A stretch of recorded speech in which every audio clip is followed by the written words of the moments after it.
namun belum sampai tahun depan Nabi SAW diwafatkan. Hadis riwayat Muslim. Alhamdulillah, hadis ini hadis sahih, dan pengajaran dari hadis ini, antara hari yang digalakkan berpuasa pada bulan Muharram ialah puasa hari Tasu'a, bermaksud 9 hari bulan Muharram, iaitu sehari sebelum hari Ashura, 10 hari bulan Muharram. Dan puasa 2 hari iaitu puasa sunat Tasu'a dan Ashura adalah untuk membezakan amalan berpuasa seorang Muslim dengan puasa orang Yahudi dan Nasrani. Ya, betul. Marilah sama-sama kita tunaikan puasa sunat Tasu'a 9 hari bulan Muharram yang jatuh pada 18 Ogos hari Rabu nanti, dan puasa sunat Ashura 10 hari bulan Muharram pada 19 Ogos hari Khamis nanti. Moga Allah akan mengampunkan dosa-dosa kita setahun yang lalu. InsyaAllah, amin ya rabbal alamin. Dan untuk para pendengar, tu setia bersama kami insyaAllah sebentar sahaja lagi jam 5 petang kita akan bersama rancangan Islam Agamaku. Iya, jangan ke mana-mana, banyak lagi perkongsian menarik, dan dengarkan dahulu bersama dengan Mahir Zain lagunya Samih. Kekal bersama Radio IKIM.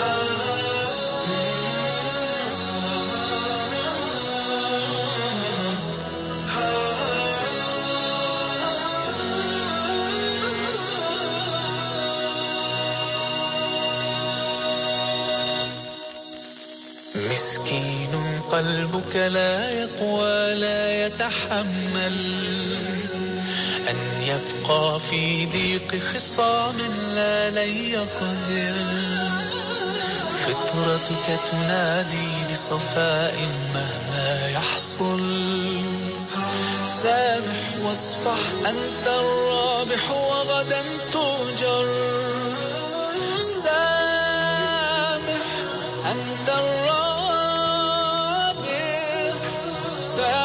واصفح واغفر واعفو قدرك يعلو قلبك يصفو سامح أنت الرابع سامح وتعايش كي نرقى كي نصبح مجتمعا أقوى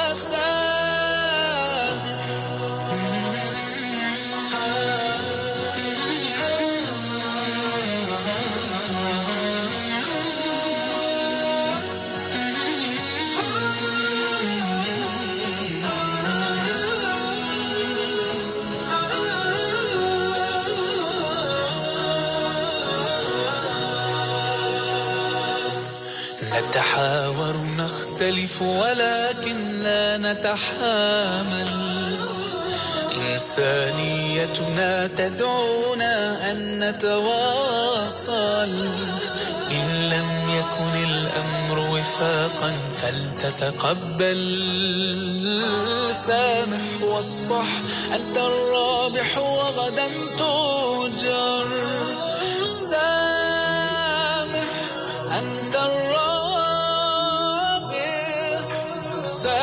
واصفح واغفر واعفو قدرك يعلو قلبك يصفو سامح أنت الرابع سامح وتعايش كي نرقى كي نصبح مجتمعا أقوى سامح كن يدا بالخير تمتد وهدى بالحب يسعد كل ذات البين إصلاحا يشيد كل جرح القلب بلسم وانشر الخيرات باسا أطلق العفو ودعه يتكلم سامح أنت واصفح واغفر واعفو قدرك يعلو قلبك يصفو سامح أنت الرابع سامح وتعايش كي نرقى كي نصبح مجتمعا أقوى سامح Hiburan. An Abi Hurairah radhiyallahu anhu عن النبي صلى الله عليه وسلم قال: الإمام ضامن والمؤذن مؤتمن اللهم أرشد الأئمة واغفر للمؤذنين.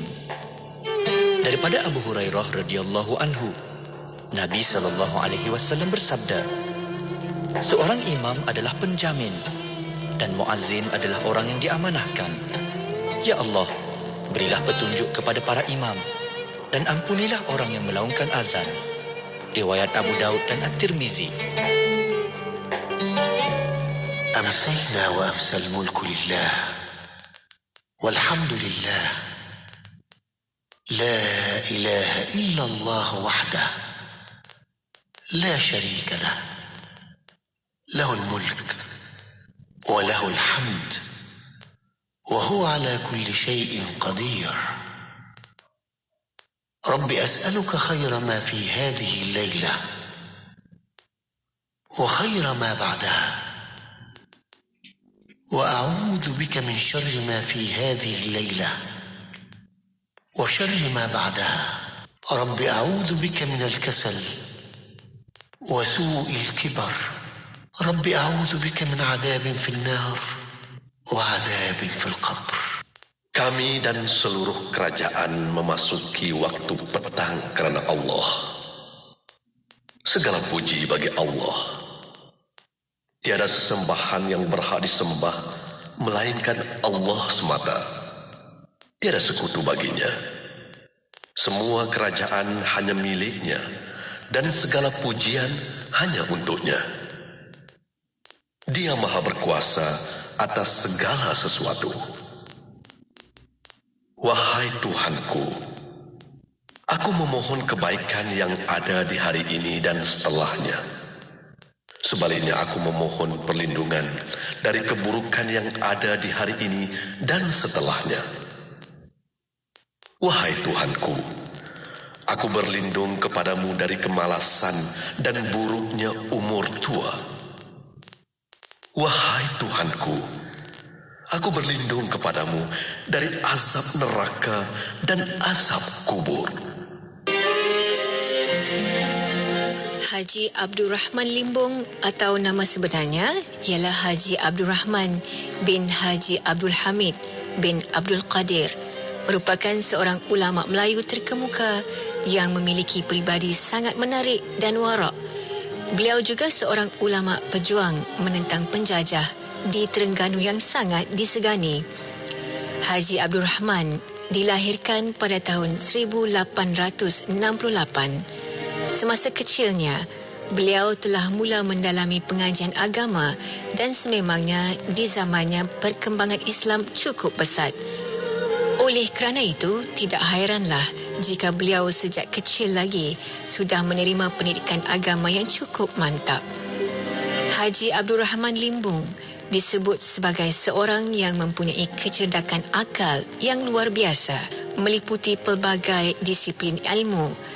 Antaranya, beliau amat aktif mengajar ilmu agama melalui kitab-kitab tahrir dan ilmu tasawuf seperti Hidayatul Salikin dan Ad-Durrun Nafis. Haji Abdul Rahman Limbung adalah seorang sufi yang pernah menjadi peguam. Ini dapat dibuktikan dengan berkali-kali beliau berhujah di mahkamah kerana membela rakyat yang disaman oleh pihak pemerintah Inggeris. Sememangnya sejak kecil lagi telah terlihat pada diri beliau tanda-tanda yang beliau akan menjadi seorang tokoh yang terkenal dalam sejarah. Menurut H.W. Thompson dan J.L. Humphreys, Haji Abdul Rahman Limbung dan pengikutnya dilabel sebagai penderhaka oleh British. Akhirnya, Haji Abdul Rahman Limbung ditangkap dan dibuang ke Singapura dan selanjutnya dibuang ke Mekah dalam tahun 1928. Setahun kemudian, ulama pejuang Islam berbangsa Melayu itu meninggal dunia di Mekah pada tahun 1929 Masihi.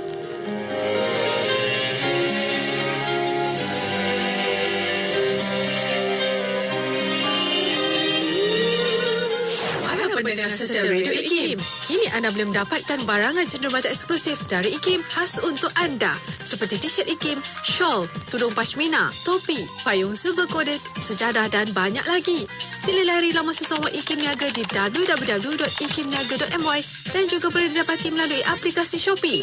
Cari IKIM, jarak niaga. Hubungi 03-6204-6388 atau 389 untuk maklumat. Celik sahaja mata mereka sudah mendengar letupan. Bangun saja dari tidur, mereka mulakan kehidupan dengan air mata juang. Sepanjang perjalanan hidup mereka, hanya obor semangat, kekentalan dan tawakal kepada Ilahi menjadi bekalan. Itulah rakyat Palestin, rakyat yang hidup dalam bumi perjuangan, tanah air milik kita bersama. Ayo zahirkan kebersamaan kita membantu rakyat Palestin dalam solidariti kita bersama rakyat Palestin. Layari laman web Aman Palestin di www.amanpalestin.net atau hubungi 03 8926 7019. Buku terbitan IKIM bertajuk Akal, Ilmu dan Pendidikan membahaskan hubungan antara akal, ilmu dan pendidikan berpandukan kerangka pemikiran Ahli Sunnah wal Jamaah. Karya ini bermula dengan penelitian terhadap akal selaku lokus ilmu sekaligus sasaran utama pendidikan. Antara isu-isu yang disarati adalah hubungan akal dengan khabar, akal sebagai pengendali dan pengawas diri, kemerdekaan akal, kemampuan akal untuk meneliti dirinya sendiri, kemampuan akal untuk memandang kehadapan, dan ilmu sebagai intisari akal. Turut dibicarakan adalah kaitan antara ilmu dan kuasa serta kepentingan penguasaan diri sendiri yang terjelma dalam tradisi ilmu Islam sebagai ilmu akhlak dan ilmu ekonomi. Karya ini juga mengandungi perbincangan perihal akal dan ilmu dalam hubungannya dengan peranan bahasa dan karya-karya berbentuk syarah dan dalam kaitannya dengan pendidikan, khasnya pendidikan tinggi dan Islam. Anda boleh dapatkan buku ini di IKIM Niaga, www.ikimniaga.my atau hubungi unit pembangunan ekonomi dan pemasaran di talian 03-6204-6389 atau 6204-6388. Anda kini sedang mendengar Destinasi IKIM bersama Syafiq Saleh dan Mona Jasman. Semestinya di IKIM, Inspirasi Inforia Islami. Alhamdulillah, anda sedang bersama Syafiq dan juga Mona untuk pertemuan di Destinasi IKIM. Kita bersama untuk edisi hari ini, hari Selasa petang, untuk bawakan lagi rancangan yang menarik kepada anda. Boleh sama-sama hayati, insya-Allah. Terima kasih kepada para pendengar yang masih setia bersama kami untuk waktu ini. Dan Alhamdulillah, kita masuk untuk waktu ini jam 5 petang. Dan seperti biasa, setiap hari Selasa, kita akan bersama rancangan Islam Agamaku. Betul, tetamu kita Al-Fadhil Ustaz Dr. Muhammad Nizam Abdul Qadir merupakan pensyarah kanan dari Jabatan Pengajian Kenegaraan dan Ketamadunan Fakulti Ekologi Manusia Universiti Putra Malaysia, akan bersama kita di alam maya kejap lagi, Mona. Okey, itulah platform kita di Norma Baharu ni, rancangan kita. Namun untuk itu anda boleh sama-sama tonton di Facebook Live IKIM FM dan juga di YouTube IKIM. Dan untuk petang ini, doktor akan membincangkan tentang tajuk keindahan syariah dalam berpakaian. Dan untuk para pendengar, jangan lupa untuk share link di FB Live IKIM FM, share sebanyak-banyaknya untuk kita dapat manfaat bersama, insya-Allah. Ya, betul. Nantikan sama-sama selepas ni rancangan Islam Agamaku. Kita berhibur seketika bersama dengan Abang-Abang Raihan, lagunya Bismillah. Terus setia bersama kami hanya di Radio IKIM. Radhiyallahu anhu, Nabi sallallahu alaihi wasallam bersabda, "Man ista'adzakum billah fa'idhu, wa man sa'alakum billah fa'atuh, wa man ata ilaikum ma'rufan fakafi'u, fa in lam tajidu fad'u lah." Maksudnya, sesiapa yang meminta pertolongan kepadamu kerana Allah, maka lindungilah ia. Sesiapa yang meminta kepadamu kerana Allah, maka berilah ia. Sesiapa yang memberi kebaikan kepada kamu, balaslah ia. Jika kamu tidak mampu membalas, berdoalah untuknya dengan kebaikan. Radio IKIM 20 tahun meraih pendengar tidak kira umur, bangsa atau agama. Sentiasa memberi informasi yang terkini. Radio IKIM 20 tahun, Inspirasi Inforia Islami. Negeri Sembilan, 102.7. Bismillahirrahmanirrahim. Alhamdulillahirabbil alamin wassalatu wassalamu ala asyrafil anbiya wal mursalin sayyidina Muhammad wa ala alihi wa sahbihi ajma'in. Assalamualaikum warahmatullahi taala wabarakatuh kepada para pendengar yang masih setia bersama kami di Radio Siti Kepahaman Islam Malaysia Radio IKIM. Alhamdulillah masih bersama destinasi IKIM pada waktu ini bersama saya Mona Jasman dan juga Syafiq Saleh. Alhamdulillah. Selamat petang kepada anda. Kita nak teruskan lagi bincang-bincang kita menerusi rancangan Islam Agamaku. Dan untuk itu Mona, kita bukan hanya berdua dekat sini, tapi kita nak jemput juga rakan-rakan pendengar, sahabat penonton untuk sama-sama terus ke laman Facebook IKIM FM dan juga di laman YouTube IKIM.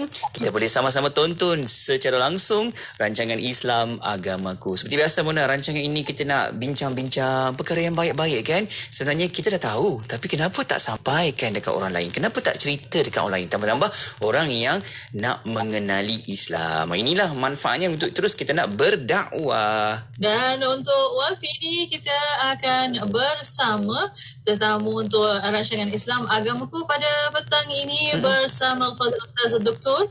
Muhammad Nizam Abdul Qadir, pensyarah kanan Universiti Putra Malaysia. Ya. Assalamualaikum Doktor. Waalaikumsalam warahmatullahi wabarakatuh. Alhamdulillah. Apa khabar Doktor? Baik, Alhamdulillah. Syukur. Terima kasih Doktor sudi lagi bersama kita di Radio IKIM untuk nak membawakan rancangan Islam Agamaku, dan harapnya semua baik-baik aja Doktor. Kan seronok tengok tempat Doktor tu penuh dengan rujukan buku-bukunya. Kan, insyaAllah boleh pinjam kot nanti Doktor. InsyaAllah. Alhamdulillah kan Mona, kalau orang kata tentang ilmu ni kan, kita sama-sama lah ambil manfaat dan juga keberkatan dari tetamu kita yang sentiasa kita bersama di setiap petang ini. Alhamdulillah. Okey. Dan untuk petang ini, kita nak bincang-bincang dengan tajuk yang dah pun kita siap sedia, dan boleh kita sama-sama buka ruang cakna ilmu kita ini. InsyaAllah kita nak bincang tentang tajuk keindahan syariah dalam berpakaian. Kan, kalau kita lihat dari sudut berpakaian ni pelbagai lah fashionnya, trendingnya kan, tapi bagaimana Islam sendiri menggaris panduan, memberikan satu laluan yang terbaik. Kita boleh berfashion tapi mungkin ada SOP ataupun prosedur tertentu yang perlu kita ikuti, dan itu ada hikmahnya kan Mona, insyaAllah. Betul. Dan untuk waktu ini, untuk mukadimah ni, silakan Doktor. Ya, silakan Doktor. Bismillahirrahmanirrahim. Assalamualaikum warahmatullahi wabarakatuh. Waalaikumsalam warahmatullahi. Subhanaka la ilma lana illa ma 'allamtana innaka antal alimul hakim. Rabbi shrah li sadri wa yassir li amri wahlul 'uqdatam min lisani yafqahu qawli, amma ba'd. Terima kasih DJ Syafiq, DJ Mona. Sama Doktor. Sidang pendengar Radio IKIM, moga-moga kita dirahmati Allah Subhanahu wa taala. Amin. Salah satu perkara yang kita boleh lihat di dalam kehidupan kita adalah soal pakaian ya. Ya, betul. Jadi masa sukan pun ada pakaian khas ya, kontingen Malaysia pakai sebagai contoh ya. Masa perayaan-perayaan kita melihat penganut-penganut agama pakai pakaian ya. Hatta kalau di masa vaksin dulu, raya haji ke raya puasa tu ya, di pusat-pusat vaksin tu PPV, petugas-petugas pakai baju Melayu, pakai sampin ya, pakai baju raya lah ya. Semangat raya tu pakaian tu ya. Yang saya nak kaitkan ialah soal pakaian itu ya. Jadi di sini kita nak melihat bagaimana indahnya syariat Islam, indahnya agama Islam mengatur soal pakaian. Ya, soal pakaian itu diatur dengan baik ya.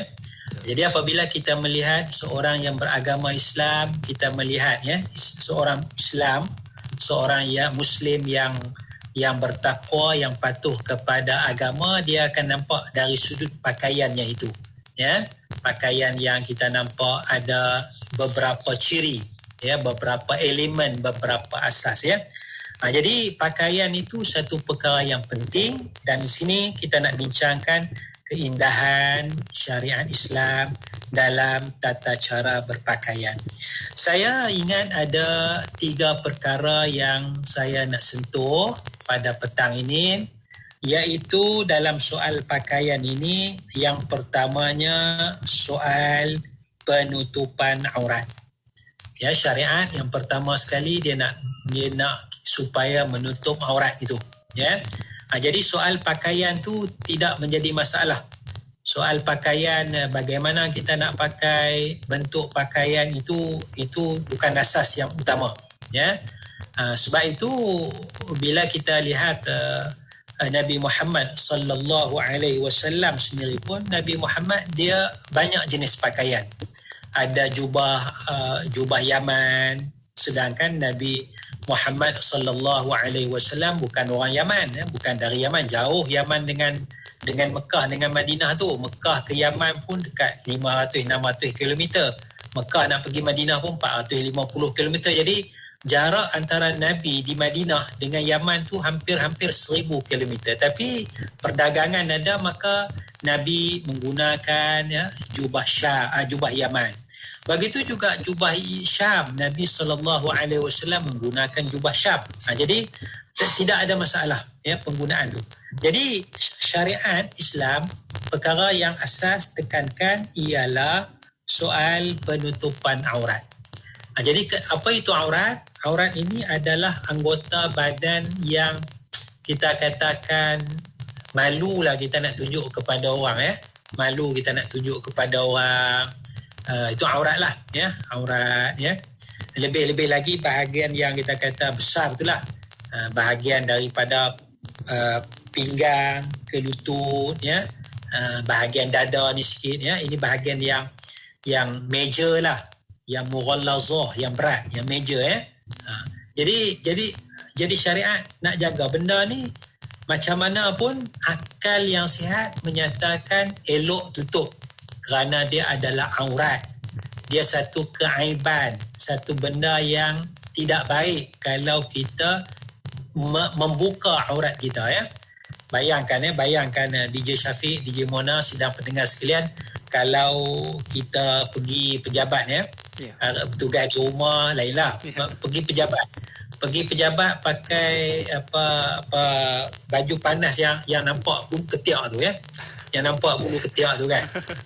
Kan. Lepas tu pakai seluar pendek pula kan. Pergi pejabat. Ya. Pejabat IKIM ya. Pakai selumpa jepul, pakai seluar pendek, pakai singlet yang nampak bulu ketiak tu kan. Jadi kalau di rumah tak apalah pakai macam tu kan. Kalau di rumah, kalau dalam bilik tak apalah pakai macam tu. Sebab ini aurat. Orang akan tengok satu perkara yang pelik ya, satu perkara yang pelik kalau kita berpakaian sedemikian. Jadi bila syariat Islam datang, dia menuntut kepada kita supaya menutup aurat. Asasnya, basicnya tutup aurat tu ya. Jadi fitrah manusia, akal yang sihat, dia akan nampak keelokan syariat Islam. Akal akan nampak keindahan syariat Islam dalam soal menutup aurat ini ya, dalam soal menutup aurat ya. Jadi misalnya ialah perempuan sebagai contoh ya, aurat dia ya, satu perkara yang pelik lah kalau pakai apa skirt yang menampakkan paha. Saya ingat kalau pejabat pun dia tak benarkan nampakkan paha ya. Kalau dia pakai baju nampak ketiak ya, ini tak cantik ya, tak cantik sebab itu antara auratnya itu ya. Ini asas yang pertama lah yang saya lihat, bahawa kita perlu melihat bahawa Islam mewajibkan kita menutup aurat. Wallahu a'lam. Baik, kita nak berehat seketika. Kita akan kembali selepas ini, dan rakan-rakan pendengar jangan ke mana-mana, banyak lagi perkongsian yang akan kita bawakan kepada anda insya-Allah. Para pendengar terus setia bersama kami hanya di Radio IKIM. Siapakah dia insan yang paling mulia dibandingkan dengan para anbiya dan para rasul? Nabi-nabi Rasul juga bekerja. Nabi Adam alaihi salam bertani. Nabi Ibrahim menjual pakaian. Nabi Nuh dan Nabi Zakaria adalah tukang kayu. Nabi Idris alaihi salam adalah seorang penjahit baju. Nabi Musa alaihi salam adalah pengembala. Dan riwayat menyebutkan tidak ada nabi dan rasul melainkan mereka itu mengembala kambing sebagai suatu perusahaan. Kerana itulah Nabi Daud alaihi salam sendiri difirmankan oleh Allah Subhanahu wa taala, wa 'allamnahu san'ata labusin lakum lituhsinakum min ba'sikum fahal antum syakirun. Dan telah kami ajarkan kepada Nabi Daud untuk membuat baju besi untuk kamu sebagai memelihara kamu dalam peperanganmu, maka hendaklah kamu bersyukur kepada Allah Subhanahu wa taala. Nabi Muhammad sallallahu alaihi wasallam sebagai rasul yang paling unggul dalam memberi contoh kepada yang lain juga adalah seorang pengembala kambing di awalnya dan seorang peniaga yang sangat berjaya. Allahumma anta rabbi la ilaha illa anta khalaqtani wa ana 'abduka wa ana 'ala 'ahdika wa wa'dika mastata'tu a'udzu bika min syarri ma sana'tu abu'u laka bi ni'matika 'alayya wa abu'u bi dhanbi faghfir li fa innahu la yaghfiru dhunuba illa anta Allahumma anta rabbi la ilaha illa anta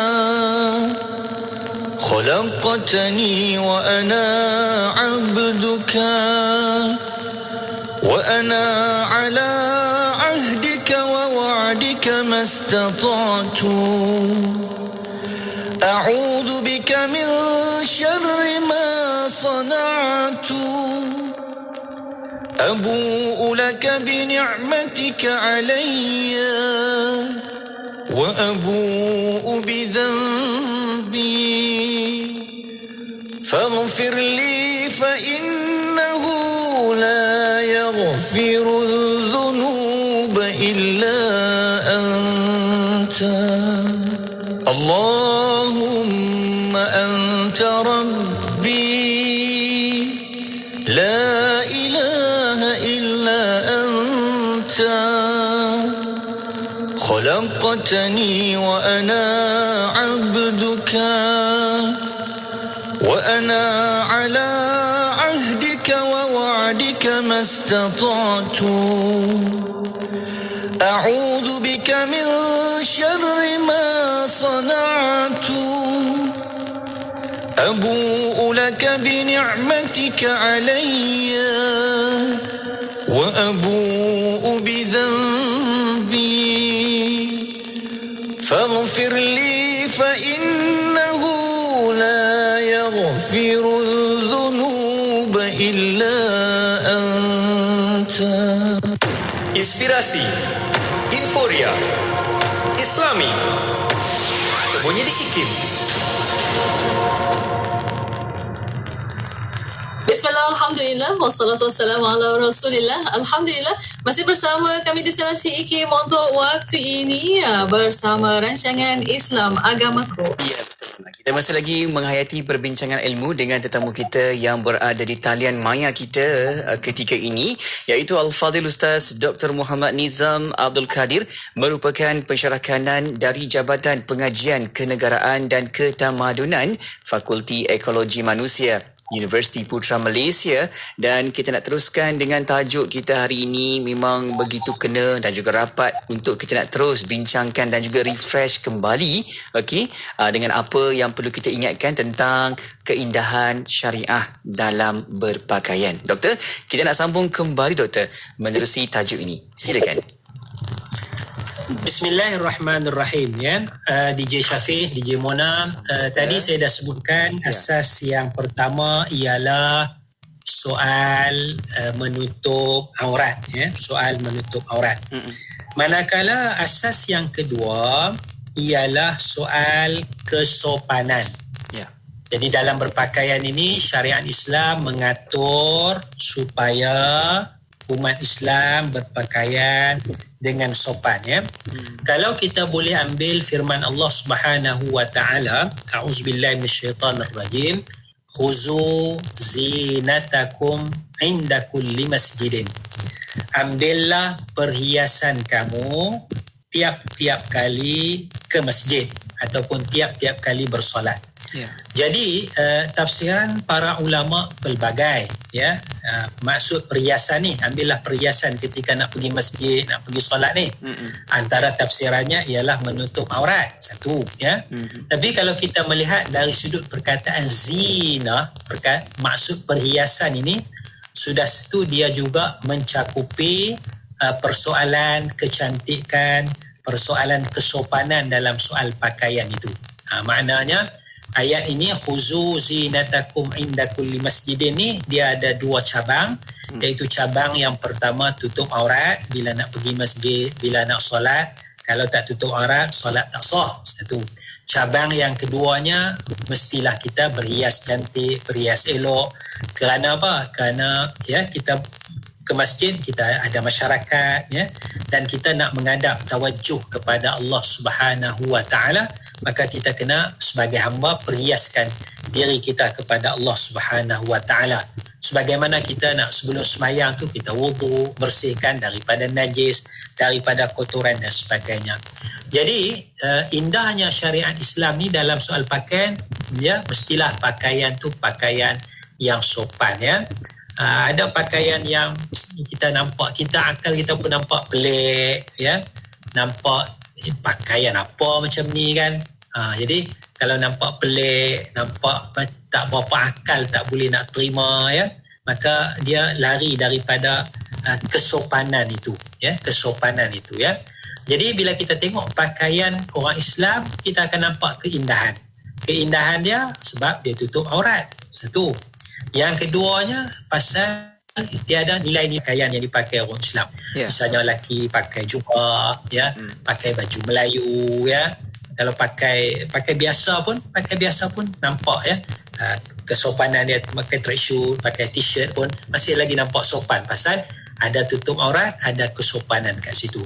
Wanita pun pakai jubah ke, pakai baju kurung ke dan sebagainya, tutup kepala, dia nampak elemen atau cabang menutup aurat dan juga nilai-nilai kesopanan itu. Jadi ini antara dua keindahan yang ada dalam cara berpakaian yang dianjurkan dalam syariat Islam ya. Jadi yang pertama tutup aurat, yang keduanya sopan. Yang ketiganya ialah Islam menetapkan kesesuaian.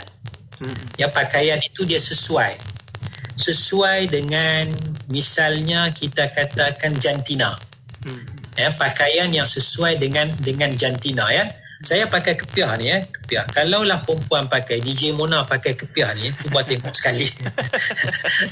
Kan? Mak Haji apa nak jadi? Mak Haji jadi Mak Haji. Atas tudung kot. Nak jadi Mak Hajah lah, Mak Haji kan. Mak Haji. Mak Ajmah.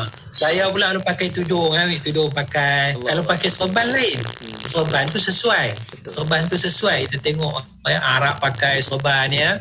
Tapi kalau pakai tudung tu tak sesuai kan. Kalau orang Arab Saudi tu lelaki dia tak pakai telekong, tapi dia pakai igal tu kan. Tak ada masalah, sesuai kerana kesesuaian tu, ada kesesuaian ya. Jadi sini Islam tu ya, dia ada nilai-nilai kesesuaian. Kalau kita boleh tengok dari sudut jantinanya. Maka sebab itu dalam beberapa riwayat ya disebutkan oleh sahabat Nabi, antaranya daripada Abu Hurairah radhiyallahu anhu, disebutkan la'ana Rasulullah sallallahu alaihi wasallam ar-rajula yalbasu libsatal mar'ati wal mar'ata talbasu libsatar rajuli. Rasulullah sallallahu alaihi wasallam melaknat Maknanya dosa besar lah melaknat lelaki. Ar-rajula, Rasulullah melaknat lelaki yang memakai pakaian wanita. Pakai pakaian wanita. Misalnya banyak kuarantin di rumah ni, lelaki pakai baju kelawar, isterinya, baju kelawar isteri, macam jubah, nampak macam jubah kan, tapi baju kelawar isteri. Jadi baju kelawar tu untuk wanita, jadi lelaki pakai. Jadi tidak ada kesesuaian, tutup aurat, betul tutup aurat, tapi nampak tak tahulah sopan tak sopan, wallahu a'lam lah kan, tapi macam tak sesuai. Jadi sini ada panduan daripada syariat, daripada Rasulullah sallallahu alaihi wasallam. Itu Rasulullah melaknat lelaki yang pakai pakaian wanita, bukan sekejap, wal mar'ata allati talbasu libsatar rajuli. Dan Rasulullah juga melaknat wanita yang memakai pakaian lelaki. Pakai baju ni, baju kurung ni, pakai baju Melayu ni, syuk Melayu, pakai seluar, pakai samping, pakai songkok, wanita pakai macam tu. Sedangkan itu pakaian khusus bagi lelaki. Itu juga dilaknat, kalau kita faham daripada hadis Rasulullah sallallahu alaihi wasallam. Misalnya daripada Ibnu Abbas radhiyallahu anhu, sama juga Ibnu Abbas menyatakan, la'ana Rasulullah sallallahu alaihi wasallam al-mutasyabbihina minar rijali bin nisa'i wal mutasyabbihati minan nisa'i bir rijal. Rasulullah sallallahu alaihi wasallam melaknat lelaki yang tasyabbuh, yang menyerupai dengan wanita, serupa dengan wanita, dan Rasulullah melaknat dengan lelaki. Kalau kita tengok dari sudut konteks pakaian itu. Jadi Islam nak supaya pakaian tu pakaian yang sesuai. Jadi ini 3 perkara yang penting yang kita akan nampak keindahan syariat dalam soal berpakaian. Wallahualam. Masya-Allah, itu dia, sopan dan juga sesuai. Itu yang selalu yang kita kena ingat dan juga kena buat supaya tidak ada lagi perkara-perkara yang tak baik yang berlaku, yang kita rasa terkeluar daripada syariah Islam. InsyaAllah. Dan untuk waktu ini, Doktor dan para pendengar, kita berehat sekali lagi. Kita akan kembali selepas ini. Para pendengar terus setia bersama kami hanya di Radio IKIM.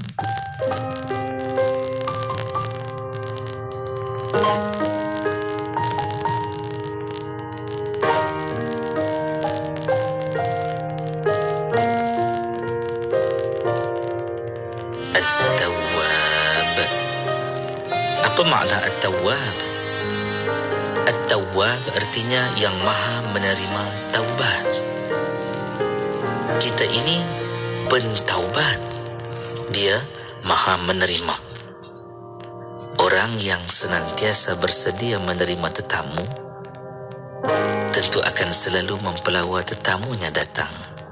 Hal yang sama, lebih hebat pada Allah, kerana dia sentiasa menanti saat kita memohon, ya Allah, aku bertaubat padamu.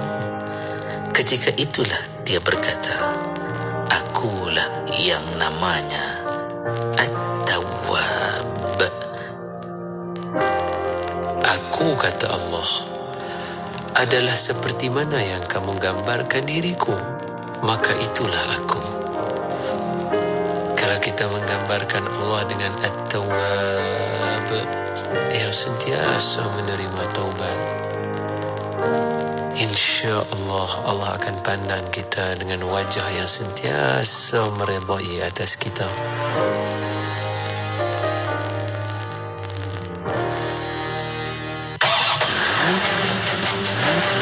Peringatan kepada semua pemandu-pemandu, lorong-lorong yang disediakan di negara kita ni ada 2, 3, 4 lorong, ada yang 5 lorong pada satu hala, dan kerajaan menghabiskan duit berjuta-juta walaupun tuan-tuan bayar tol, tetapi keselamatan itu diutamakan. Jadi lorong yang paling kiri itu adalah pemanduan yang bawah daripada 70 km sejam. Lain yang kedua 80, lain yang ketiga 90, dan lain yang lalu untuk lain memotong yang dalam sekali, ke kanan sekali, itu adalah 110 had laju di negara kita. Jadi kalau tuan-tuan bawa kereta yang sisinya kecil, kenapa mesti duduk di lorong paling laju? duduklah lorong yang betul supaya anda selamat sampai ke destinasi. Jangan terkejar-kejar, nanti anda dikejarkan ke tempat lain. Ini yang payah nanti. Jadilah pemandu bijak, kocik selamat, jiwa selamat, harta selamat. Keselamatan diutamakan. Teruskan bersama IKIM, Inspirasi Euforia Islami. Ikuti laman Facebook IKIM FM untuk menonton sesi live segmen-segmen terbaik Radio IKIM. Jika anda terlepas, anda masih lagi boleh menonton semula segmen-segmen terbaik Radio IKIM. Like kami di Facebook sekarang. IKIM, Inspirasi Euforia Islam.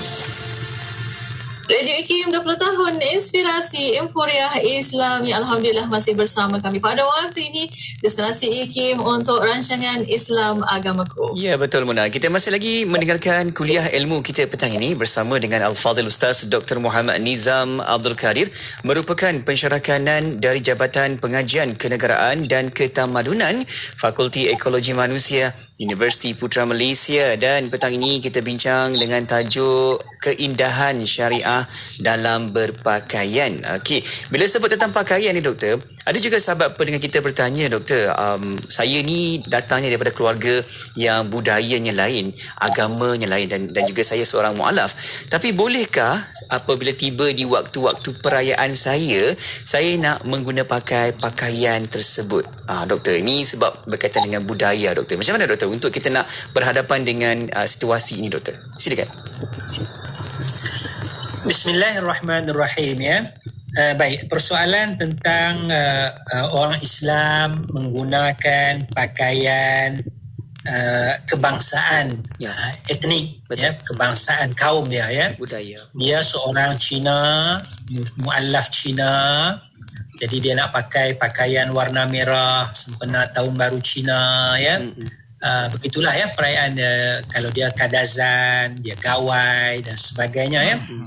Jadi sini asasnya ialah Islam menetapkan 3 perkara tadi tu, iaitu pakaian tu menutup aurat, yang keduanya sopan, dan yang ketiganya sesuai.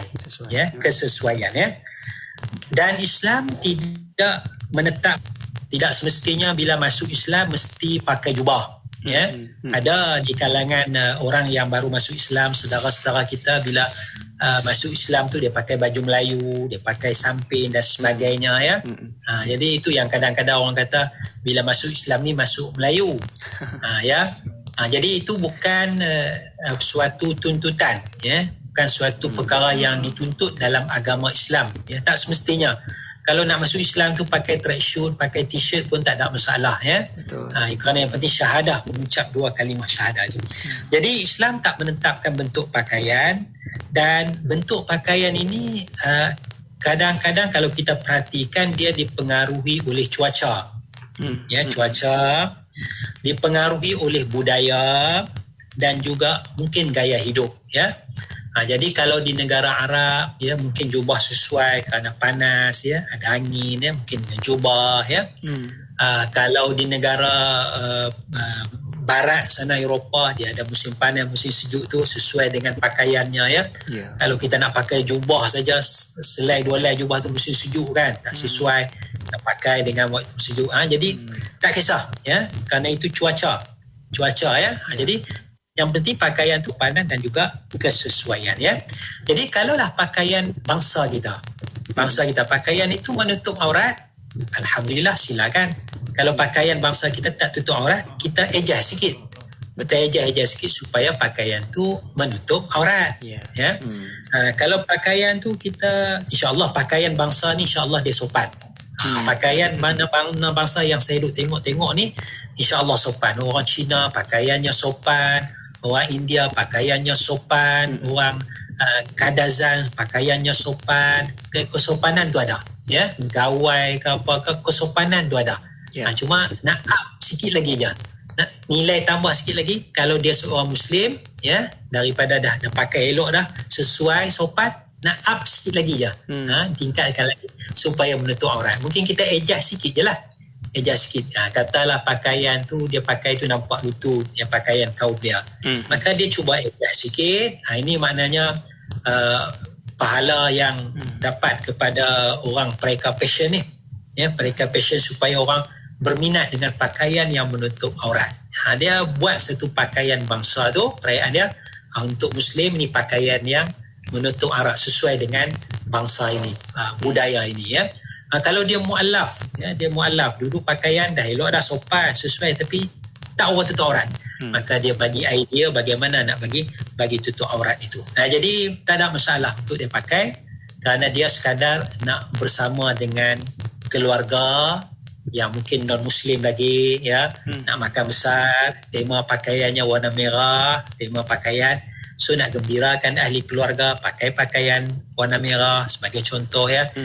Ada passion-passionnya dan sebagainya, silakan ya. Itu prinsipnya ya. Kerana pakaian tu tak ditetapkan dalam Islam, dia dipengaruhi oleh cuaca, budaya dan sebagainya. Kalau kita lihat orang Terengganu sebagai contoh ya, ini budaya lah ya. Budaya pakai kain batik, orang lelaki pakai kain batik ya. Itu tak jadi dah sebagai pakaian perempuan dah. Tak jadi pakaian perempuan dah. Biasanya kita kata pakaian perempuan lah kain batik tu. Kalau Kuala Lumpur ni, Kuala Lumpur, Selangor ni, lelaki pakai kain batik tu keluar rumah sidai baju kan, buang sampah pakai kain batik tu kan. Orang kata perempuan mana pula ni kan. Kan? Pakai kain batik, baju tak pakai. Ya Allah kan.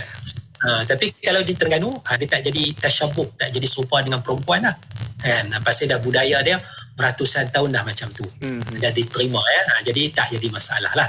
Jadi itu kita meraihkan. Jadi balik kepada soalan tu boleh, insyaAllah. MasyaAllah. Okey, itu dia kita dapat makluman berbalik kepada 3 perkara yang doktor maklumkan sebentar tadi, iaitu tutup aurat, sopan dan juga sesuai. Okey doktor, kita dah faham dekat situ. Namun doktor, ayuh kita nak sambung sedikit lagi doktor tentang tajuk ini supaya ia lengkap dan juga kita terus memahami konsep ini doktor. Silakan.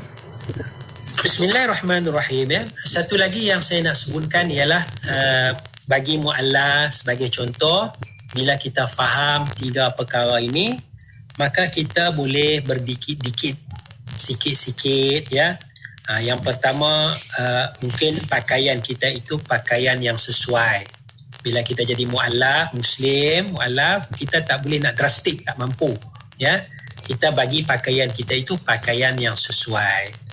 Apabila pakaian kita yang dah sesuai, kita naik kepada tahap sopan walaupun belum tutup aurat. Misalnya wanita mu'allaf ya, dari sebelum Islam tu dia pakai skirt, nampak paha ya, maka dia cuba bagi lebih sopan ya. Kalau dia pakai skirt pelabur, tutup lutut, lutut betis, kemudian dia pakai baju kurung walaupun tak pakai tudung lagi, tapi nampak decent ya, nampak kesopanan tu dah ada ya. Kemudian bila dah kuat ya, dah sopan, iman pun makin kuat, dah faham agama, maka dia naikkan kepada menutup aurat. So ada tingkat-tingkatnya, daripada sesuai naik kepada menutup aurat. Jadi kalau kita boleh aplikasikan ya kepada kehidupan kita, kepada mu'allaf, insya-Allah dia satu perkara yang akan menampakkan keindahan syariat dalam berpakaian. Wallahu a'lam. Masya-Allah, itu dia kita lengkap dan juga faham di situ bagaimana format ini yang diberikan dalam agama kita. Insya-Allah pastinya semua ini ada hikmahnya kenapa Allah beri perlindungan ini kepada kita, dan inilah sebenarnya bila kita tutup diri kita menutup aurat, menjaga maruah diri, itulah penjagaan diri kita yang paling terbaik dengan sempurna. Masya-Allah. Doktor, kita dah sampai di hujung pertemuan. Mungkin sedikit doktor kesimpulan yang kita boleh buat dalam tajuk ini doktor. Silakan. Bismillahirrahmanirrahim ya. Apa yang penting kita faham, bahawa syariat Islam mengatur tata cara berpakaian, dan apabila kita menyelami, kita meneliti tata cara berpakaian dalam syariat Islam ini, kita akan nampak bahawa ada keluasan di dalam agama Islam. Kerana agama Islam tidak menetapkan satu bentuk pakaian yang wajib dipakai. Apa yang penting, pakaian kita itu sopan, dan pakaian kita itu puncak tertingginya ialah menutup aurat, kerana menutup aurat itu adalah perintah Allah dan perintah Rasulullah sallallahu alaihi wasallam. Wallahu a'lam. Amin, amin. InsyaAllah semoga kita terus menyahut apa juga saranan dan juga arahan yang diberikan dalam agama ini supaya ianya akan terus melengkapkan diri kita sebagai mukmin yang sejati, yang sentiasa patuh dan juga akur tunduk dengan Allah Subhanahu Wa Taala. InsyaAllah kan? Mana? Amin ya rabbal alamin. Dan di akhir ini terima kasih banyak-banyak kepada Al-Fadhil Ustaz Dr. Muhammad Nizam Abdul Qadir. Dr. InsyaAllah kita akan jumpa lagi. Assalamualaikum. Waalaikumsalam warahmatullahi wabarakatuh. Alhamdulillah. Terima kasih kepada sahabat penonton dan juga rakan-rakan pendengar yang sentiasa mengikuti bincang-bincang bicara kita dalam rancangan Islam Agamaku. Seperti biasa Mona, sekali lagi saya nak ulangkan, kalau ada sahabat-sahabat yang nak tonton semula, nak dengarkan kembali rancangan-rancangan yang kita bawakan di Radio IKIM, anda boleh saja ke laman Facebook IKIM FM. Di situ pelbagai rancangan, termasuklah rancangan Islam Agamaku yang boleh sama-sama tonton semula. Kita hayati lagi supaya faham lebih memahami di situ, insya-Allah. Dan para pendengar terus setia bersama kami di Selasi IKIM, Inspirasi Euphoria Islami. Baiklah, 91.5 FM. Nilai-nilai bersama IKIM. Amanah. Amanah merupakan satu nilai yang mulia yang merujuk kepada perihal seseorang yang menjaga dengan sebaik mungkin sesuatu tanggungjawab yang diberikan. Sama ada amanah itu merupakan tugasan, satu kerja, ataupun ditugaskan untuk menjaga harta benda, ataupun ditugaskan menyimpan rahsia dan sebagainya. Amanah dari segi bahasa bererti percaya. Orang yang bersifat amanah pula dirujuk sebagai amin, di mana dia ialah orang yang dipercayai, yang amat dipercayai oleh masyarakat. Kisah Khalifah Umar bin Abdul Aziz yang beramanah sebagai seorang negarawan, seorang pemimpin dan juga seorang pekerja, wajar dijadikan tauladan kepada semua pekerja. Beliau sangat berwaspada dengan harta negara. Diceritakan bahawa Umar Abdul Aziz menggunakan lampu yang berbeza ketika menguruskan urusan negara dengan urusan peribadi. Jadi di sini banyak contoh-contoh yang saya akan beri, di mana ada yang menggunakan harta kerajaan, harta jabatan dan organisasi untuk tujuan peribadi. Ada menggunakan masa yang diamanah pada kita untuk bekerja tetapi menjalankan kerja-kerja peribadi, dan banyak lagi contoh-contoh yang saya boleh beri. Nabi Muhammad SAW bersabda, tanda-tanda orang munafik ada 3, iaitu apabila dia berbicara, dia dusta, apabila dia berjanji, tidak ditepati, dan apabila diberi amanah, dia khianati. Petikan ucapan pengerusi IKIM yang amat berbahagia Tun Ahmad Sarji bin Abdul Hamid. Assalamualaikum warahmatullahi ta'ala wabarakatuh. Salam bahagia bersama produk yang tidak asing lagi di Radio IKIM, iaitu produk Marvel Care. Seperti yang anda biasa dengar, produk Marvel Care telah bersiaran di Radio IKIM semenjak tahun 2013 lagi. Dan produk Marvel Care telah membantu lebih daripada 330,000 pengguna sepanjang 8 tahun kami di pasaran. Marvel Care juga telah mendapat kepercayaan dan juga telah menawan hati ramai pengguna-pengguna di seluruh Malaysia, terutamanya pada mereka yang telah meningkat usia. Tuan-tuan dan puan-puan, kami di Marvel Care akan terus-menerus membantu anda untuk mendapatkan keselesaan yang lebih baik. Produk minuman tambahan ini untuk anda kekal cergas sentiasa, bertenaga dan memberikan keceriaan setiap hari. Di dalam produk Marvel Care terdapat banyak manfaat dan kelebihan yang baik untuk anda. Antara bahan-bahan yang terdapat di dalam produk Marvel Care adalah ekstrak strawberry, aloe vera, apple fiber, ekstrak buah delima dan lain-lain lagi. Dapatkan maklumat lanjut tentang kelebihan Marvel Care sekarang, wakil dari Mavilcare akan terus membantu anda untuk mendapatkan info produk. WhatsApp kami sekarang di talian 017-388-9555. Jangan bertangguh lagi, 017-388-9555. Jika anda mahukan badan yang lebih lega, selesa dan bertenaga, Mavilcare adalah jawapannya. Ketika memandu di jalan raya, kita perlu menerapkan satu perkara yang paling asas di fikiran. Kita tidak keseorangan. Jalan raya adalah tempat yang digunakan secara bersama. Jadi, sama ada anda memandu sebuah kereta murah ataupun berharga berjuta-juta ringgit, anda wajib mematuhi peraturan jalan raya. Betul tu. Umpamanya, memandu mengikut kelajuan ditetapkan. Beri isyarat jika anda mahu memotong dan gunakan cermin sisi, cermin pandang belakang dan melihat blind spot sebelum memotong kenderaan lain. Utamakan keselamatan anda, pemandu bijak. Radio IKIM kini 20 tahun. Terima kasih kepada anda yang sentiasa bersama IKIM. Inspirasi Inforia Islami. Allahumma salli ala Muhammad sallallahu alaihi. Allahumma salli ala Muhammad sallallahu alaihi. Allah Allah Allah Allah Allah Allah Allah ya Allah la ilaha illallah. Allah ya Allah la ilaha illallah. Ya Nabi Allah salamun alaik. Ya Rasulullah salamun alaik. Ya Habib Allah salamun alaik. Salawatullahi alaik. Kau kekasih Allah salamun alaik. Kau pemimpin ummah salamun alaik.